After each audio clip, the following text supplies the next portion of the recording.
Muy buenos días, seguimos con el programa Hablando Derecho, esta vez en nuestras plataformas de Facebook Live, y estamos aquí en la cabina de Playa FM 103.1 para todos los que nos escuchan en ambas plataformas. Nos acompaña en este día el compañero licenciado Pedro Barojas Piña. Pedro, buenos días. ¿Qué hay, licenciado? Pues aquí, como siempre. Y también nos acompaña el ciudadano licenciado Ricardo Valenti. ¿Cómo está, Ricardo? Muy bien, buenos días, gusto verles. Y pues tenemos un invitado de lujo, el doctor en Derecho Carlos Vega Martínez, un hombre versado en leyes, conocido por muchas personas, conocido allá por los tribunales, conocido en los juzgados, un luchador del derecho. Carlos, buenos días. Buenos días, Eugenio, buenos días a todos.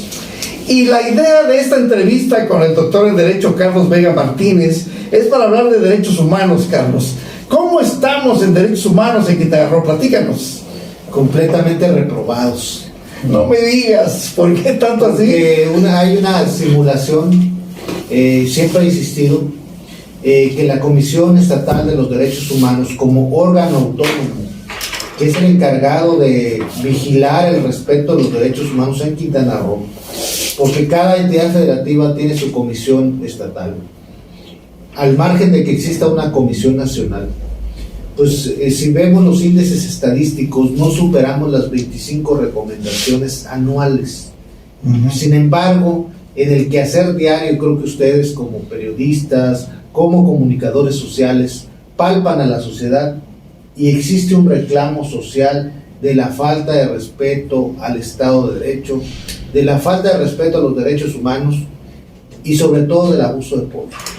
Carlos, vamos a ponernos en los zapatos del ciudadano común y corriente, ¿ok? ¿Qué son los derechos humanos para la ciudadanía en general? Son los derechos fundamentales que nos atañen por el solo acontecimiento de ser humanos, el derecho a la vida, a la dignidad, a la libertad, entre otros. De acceso a la justicia, de acceso al debido proceso, todo eso, ¿no? Así es. Ok. Me estás diciendo que estamos reprobados en Quintana Roo en materia de derechos humanos, y eso lo vemos todos los días en los tribunales, que a causa de la violación a esos derechos es que se crean los juicios, ¿no es así? Es así, pero básicamente no se necesita acudir a un tribunal para conocer que se están violentando un derecho, puesto que día con día el ciudadano de a pie palpa el abuso de poder, la falta de conciencia, desde el elemento más simple. Si cualquier ciudadano que ejerce su derecho de petición, es decir, mediante un escrito para solicitarle a una autoridad manifestarle un planteamiento, el primer rechazo que encuentra es con el personal de la ventanilla que le va a recepcionar el escrito. Que muchas veces te dicen, no te lo puedo recibir. Efectivamente, la falta de conciencia, la falta de voluntad, que analizan desde la ventanilla y administran desde la ventanilla justicia. La falta de conocimiento, ¿no? Pues yo diría que a veces no es tanto la falta de conocimiento, sino es más que nada un prejuzgar sobre las cosas, porque creo que nada les cuesta recibir el escrito. Pues sí. Y es una oportunidad darle una respuesta al ciudadano en el sentido que vaya a corresponder.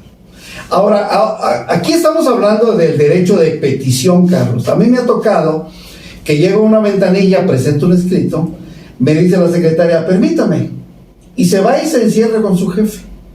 Luego regresa y me dice, ¿sabe qué? No se lo puedo recibir. Y le digo, oiga, es que no quiero que me conteste a favor.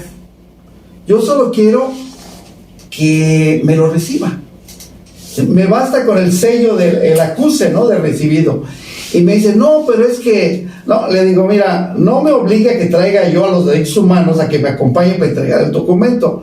Yo no le estoy pidiendo que me diga que lo que yo quiero. Nada más quiero que me lo reciba. Sí, pero fíjese que lo que le vamos a contestar es que el nombre no es el correcto. Bueno, ok, recíbamelo y cuando me conteste, dígame eso.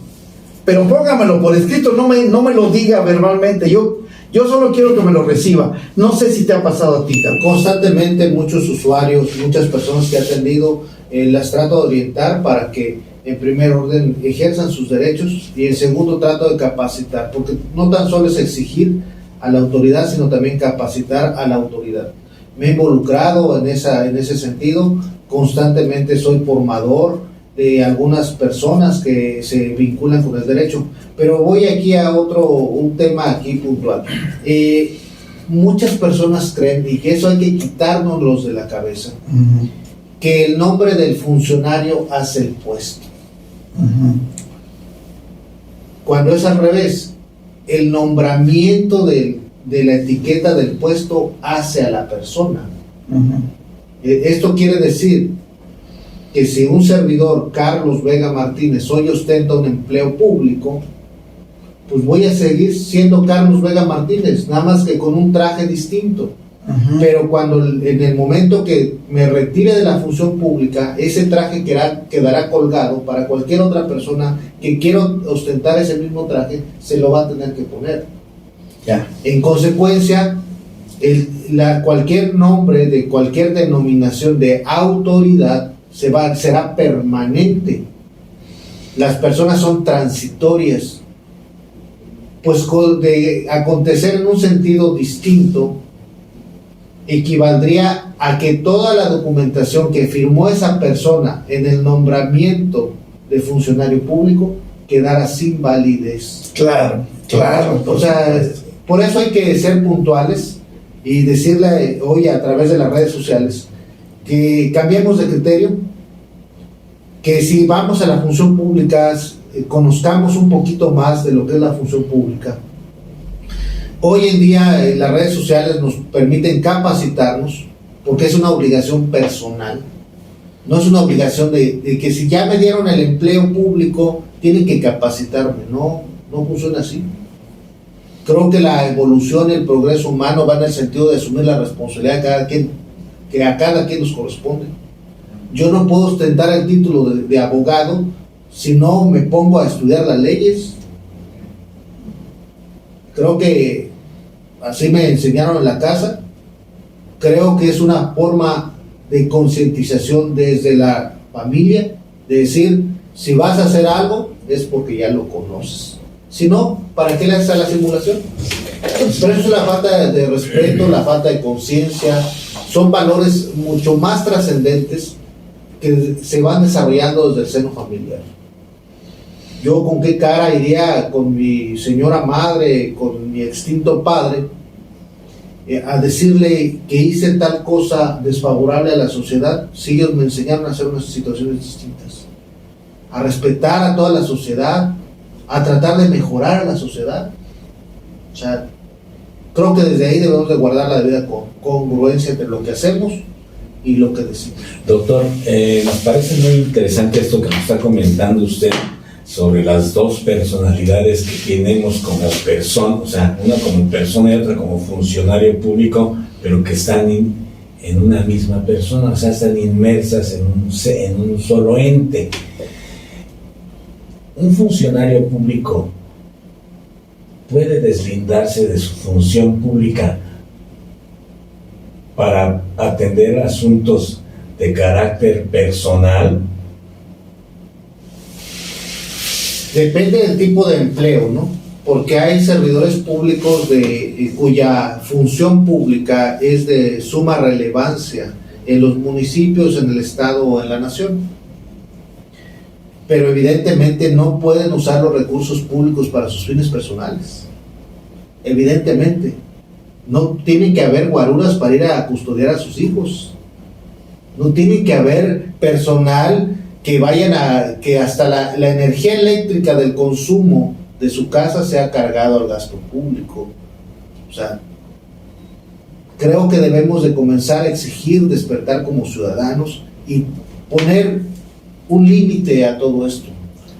Hay empleos que sí, evidentemente empleos que solamente se pone la camiseta o tal vez el traje de servidor público por determinadas horas. Voy a ser franco, En este sentido, pues el personal de servicios públicos municipales tiene una jornada de trabajo. Creo que dentro de esa jornada lo que haga es comprensible que está dentro de su jornada de trabajo, pero un funcionario como un regidor, un presidente municipal, un director general del ayuntamiento no puede desprenderse de la etiqueta. Sin embargo, tiene que saber seleccionar bien sus horarios, porque no va a ir o no debería de ir a recoger a sus hijos a la escuela en un auto oficial o del servicio público. Que sí tenemos imponderables, porque también hay que ser humanos, que desafortunadamente tal vez la esposa o a cualquier otra persona que le asistiera a ese funcionario público, o incluso que sea papá soltero, pues tiene que administrarse bien sus tiempos, porque también hay que ser congruentes, hay que ser honestos en ese sentido. Y tal vez en él se están depositadas todas las responsabilidades familiares. ¿Será válido que acuda dentro de su jornada de trabajo por los hijos a la escuela? Pues sí, sí es válido, solamente con una excepción: que no use los bienes públicos para beneficio personal, que vaya en su auto. Claro, y es comprensible, porque también cualquier ser humano, desde la función pública hasta como ciudadano común, debe saber distinguir entre el uso público y el bien personal. Se da mucho con los empresarios, ¿verdad? Cuando entran como funcionarios públicos, ¿no? Se da ese caso, ¿no? Además de eso, de que no hay una debida conciencia de la ley. Cuando llegan a la función pública, el más craso error de aquel que es empresario y llega a la función pública, cree que la burocracia o todo el séquito de empleados públicos, donde va a estar como responsable de la titularidad de la oficina, son sus empleados a título personal. Y los pone a hacer trabajos para sus negocios. O considera que son sus empleados, como él mandaba en la empresa, así, de la misma manera. Pero viene otra situación mayor: cree que opera la misma ley, la Ley Federal del Trabajo, que va a operar en una institución como si operara en una empresa privada, cuando quien está un poquito más osado en estos quehaceres de la administración pública le dirá: discúlpeme, señor empresario que hoy es funcionario, la Ley Federal del Trabajo no opera en la burocracia, hay una ley especial denominada Ley de los Trabajadores al Servicio del Estado, bla, bla, bla, bla, bla, bla. O sea, desde ahí tenemos que ser congruentes en capacitarnos si voy a una función pública. Yo, cuando he estado dentro de la función pública, lo primero que hago es estudiar mi área de responsabilidad, estudiar los procedimientos, porque uno no puede decir: y vengo a aprender aquí. Oye, estoy risa y risa porque yo conocí a un procurador de justicia que a los policías judiciales los traía de albañiles en su hotel particular, en su casa, en su oficina. Y yo conocí a algunos policías judiciales, pues eran amigos míos, y de repente me los encontraba echando pala y cuchara. ¿Y qué pasó? Pues el jefe aquí me tiene. Me da mucha risa eso, porque pasaba en la vida real. Y sigue pasando, voy ahí a distinguir, hay veces cuando se hacen las labores, porque a mí me ha tocado también participar en funciones de seguridad pública desde mis primeros años en el inicio de la abogacía y propiamente de la administración pública. Y sí hay personas que realizan una función distinta a la que objetivamente deberían de ser creados. Sí, la realizan, pero la realizan en beneficio de la sociedad. Hay veces que policías que tienen la habilidad de ser albañiles, pues se ponen a edificar edificios para la institución. O sea, no estamos distrayendo el uso del recurso público, estamos empleando sus habilidades en una mejora social. Pero distinto es que me lo lleve a mi casa y que se ponga a hacer las labores de construcción a beneficio personal.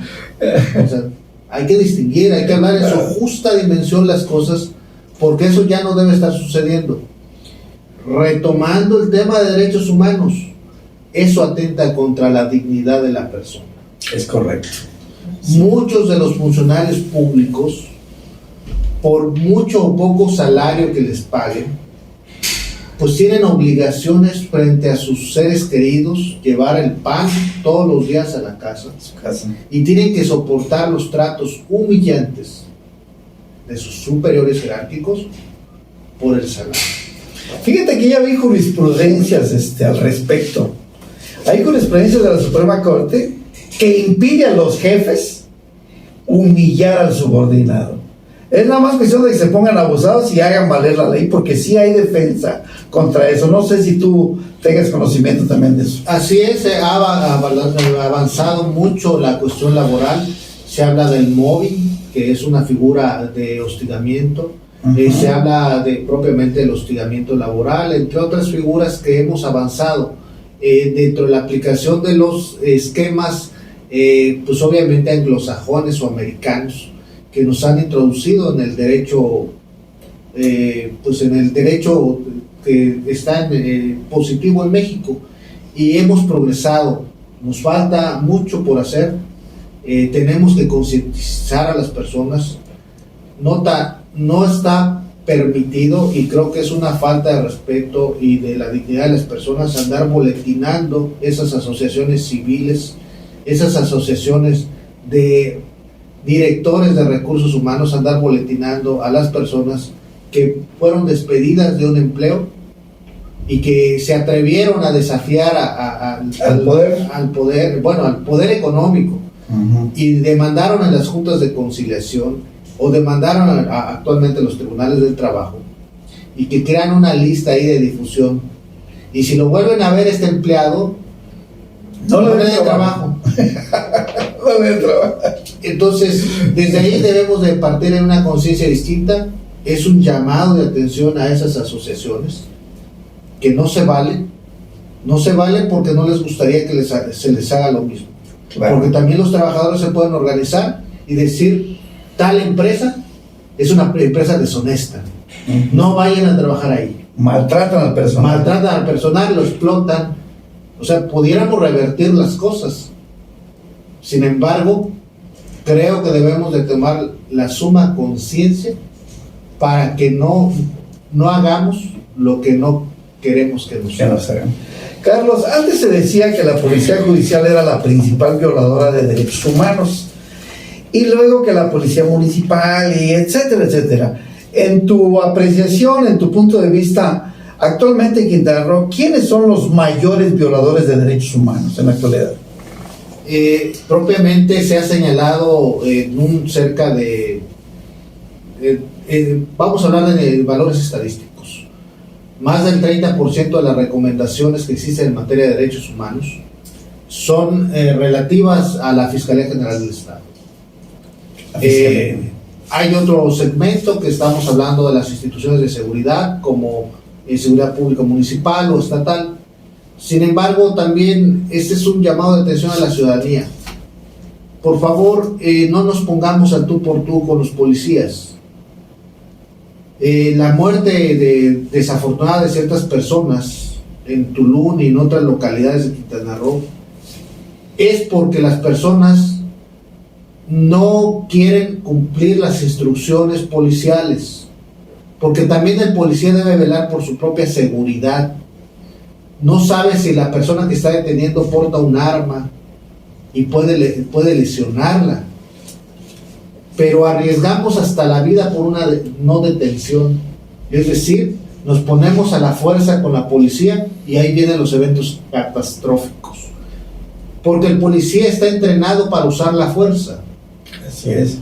Y hay veces que el cuerpo es tan endeble para que no va a resistir la aplicación de la fuerza.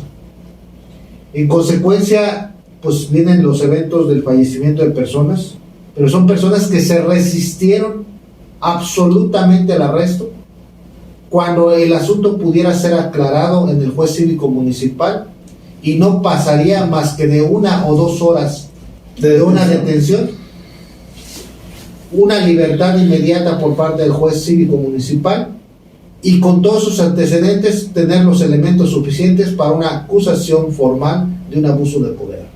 Así es correcto. Y aunado a lo que dices que los cuerpos de reacción muchas veces no tienen un entrenamiento, ¿verdad?, para el manejo de crisis. Así es, ¿no? Pero ¿cómo si al policía le dicen, tú tienes que detener personas que quebrantaron la ley? Llámese reglamento del bando del policía buen gobierno, o llámese reglamento de faltas cívicas, o llámese código penal. Tu función como policía es detener a las personas que quebrantaron la ley. Y si no lo haces, te enfrentarás con una acusación por la omisión de no atender el cumplimiento de tu deber. Porque estabas aquí, enfrente de ti se estaba cometiendo el delito y no hiciste nada. Y ahora pesa la acusación por la omisión de actuar. Entonces el policía, para tratar de evitar una acusación por omisión, y está viendo, observando que se está cometiendo un hecho infractor de la ley, pues trata de detener a la persona en cumplimiento de su deber. Así es. Y la persona inconscientemente se pone a la fuerza con el policía trata de aplicar las técnicas, porque yo invitaría en un sentido que el fiscal general, el director de investigación, el propio juez o el propio agente o fiscal del Ministerio Público se ponga un día el uniforme del policía y trate de arrestar a una persona que sea más alta y más corpulenta que él, para ver si verdaderamente sabe aplicar las técnicas policiales del uso de la fuerza. Exacto. O se lo invitaría en esa reflexión, porque tan injusto es llevar a proceso a una persona que trató de cumplir con su deber, como injusto es no llevar a proceso a una persona que sí cometió un hecho delictivo. Ya. Oye, Carlos, sabemos que el jueves pasado estuviste en Chetumal, que te reuniste con los diputados. ¿Cuál fue el motivo de esa reunión? Bueno, debo destacar aquí que no fue una invitación cordial ni una invitación amable o respetuosa. Sí fue respetuosa, porque todos debemos de conducirnos con el respeto. Pero esta sesión fue... ¿Hubo una sesión de los diputados? Sí, así es. ¿Para qué? De la Comisión Legislativa que sirve en función de derechos humanos. Oh, la Comisión de Derechos Humanos. Sí, Okay. Pero eso es la Comisión Legislativa integrada por 5 diputados, y para que sesione deben de ser 3 diputados en el orden del día, que deben de estar pasando lista de asistencia. Ya. Entonces, esta Comisión Legislativa de Derechos Humanos tiene una atribución constitucional, de un procedimiento constitucional. Uh-huh. Nos han enseñado en las universidades que las recomendaciones en materia de derechos humanos no son vinculatorias.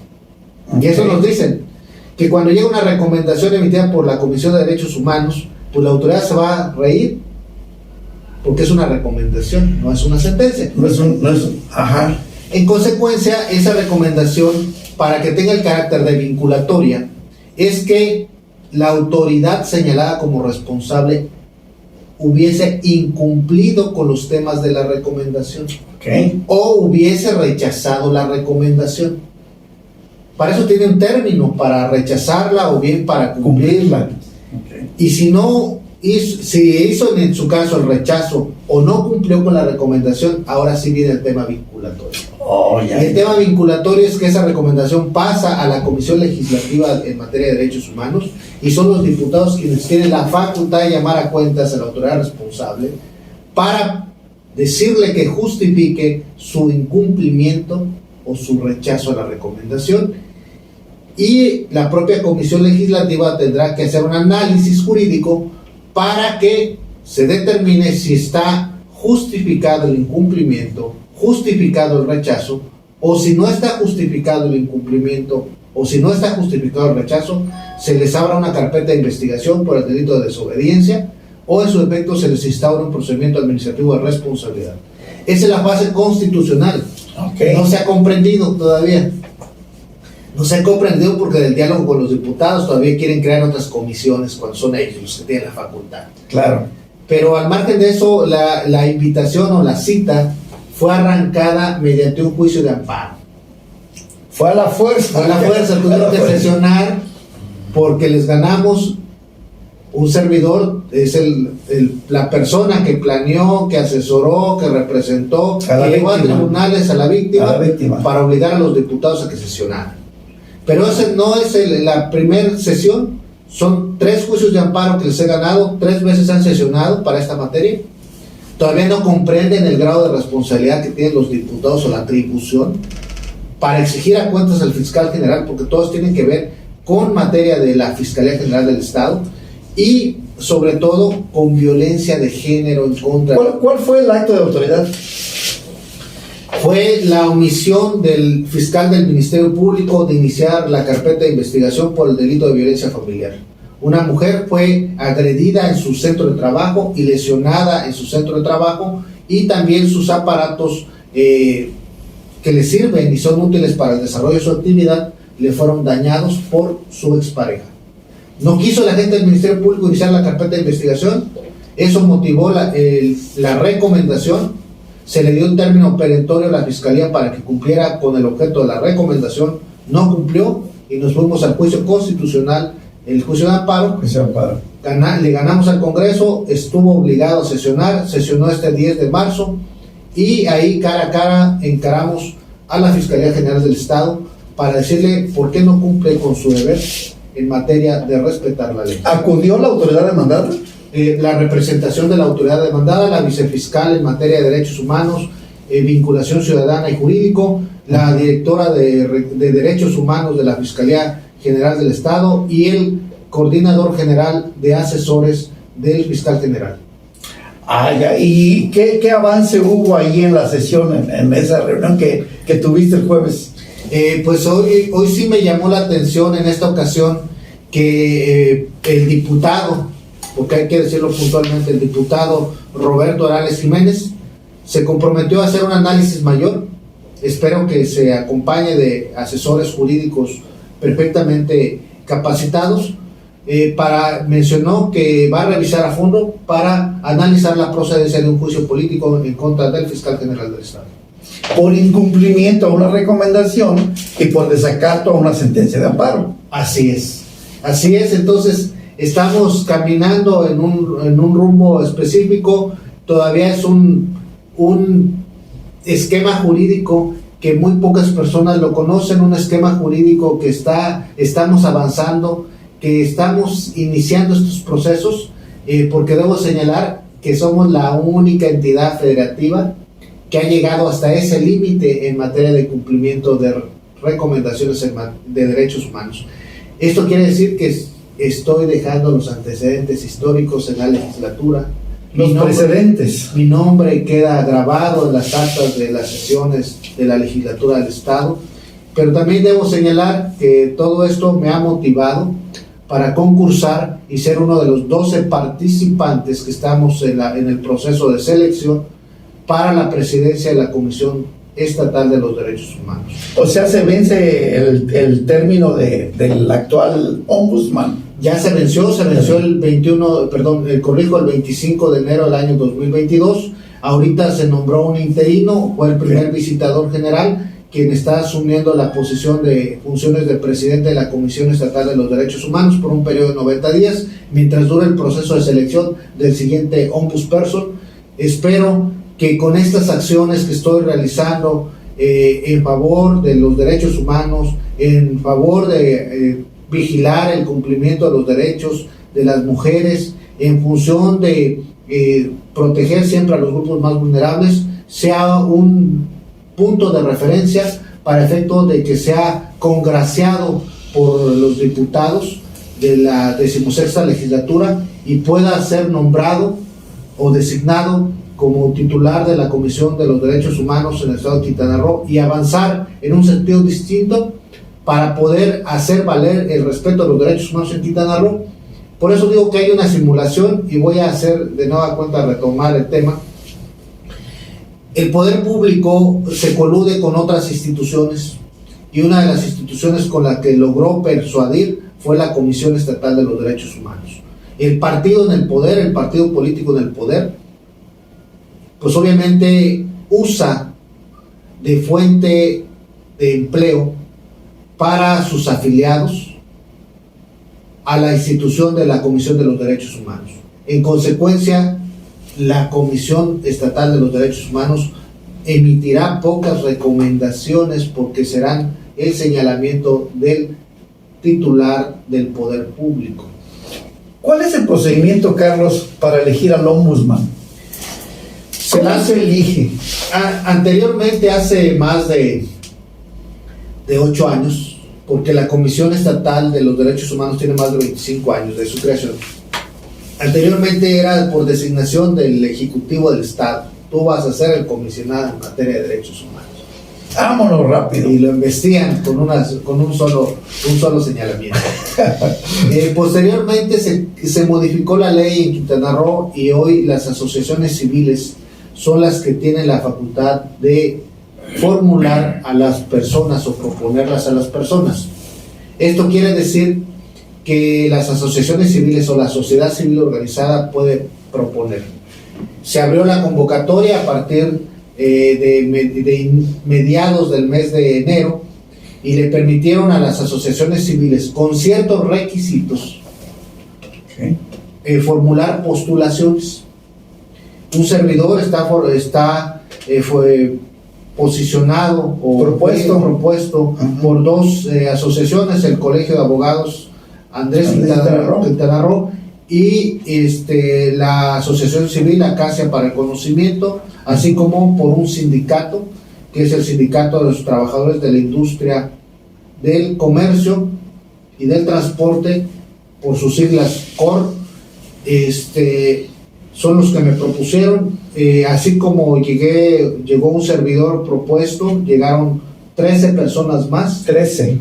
De las cuales una se desistió en el proceso porque no quiso presentar un documento, porque además el trayecto de moverse desde Playa del Carmen, Puerto Morelos o Cancún hacia la ciudad capital Chetumal, pues es un desgaste tanto económico como en tiempo como físico. El riesgo.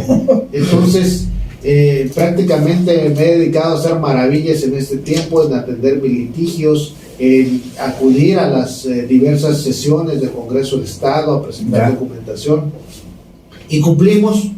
De esa manera, el día 8 de febrero se dio la entrevista a todos los concursantes.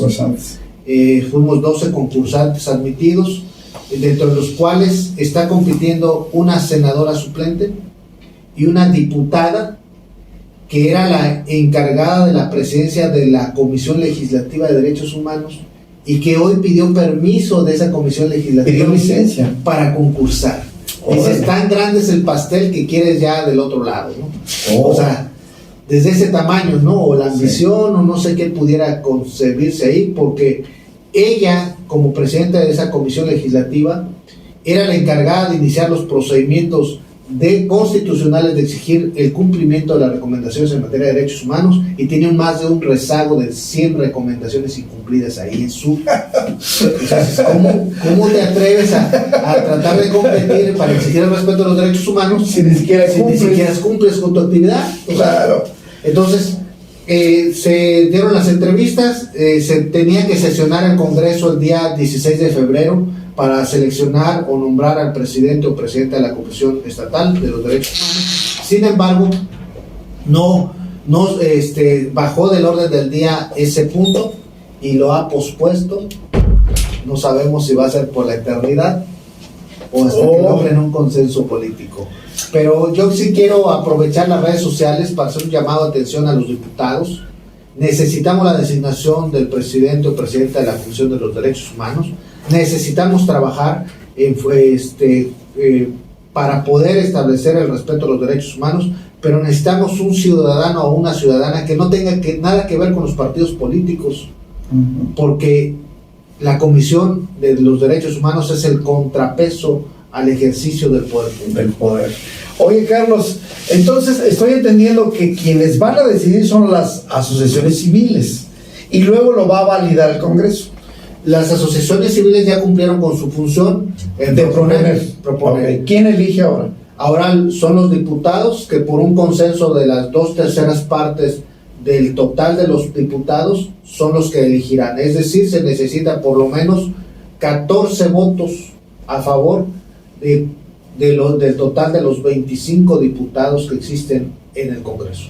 ¿Y por qué? Dime 3 razones por las cuales los diputados te elegirían a ti como ombudsman. 3 razones. La primera, me siento capacitado en esta materia. Creo que soy una de las personas que más domina esta materia en materia de derechos humanos. Soy el único abogado que ha logrado, por impulso personal, Sentar al fiscal. sentarnos ahí. La primera vez sí acudió el fiscal general el día 30 de marzo del año 2021. Sí creyó que era un evento político, y ahí se les dijo las cosas verdaderas, su falta de productividad. La segunda ocasión, el 2 de agosto del año 2021, ya no quiso acudir. Ya no.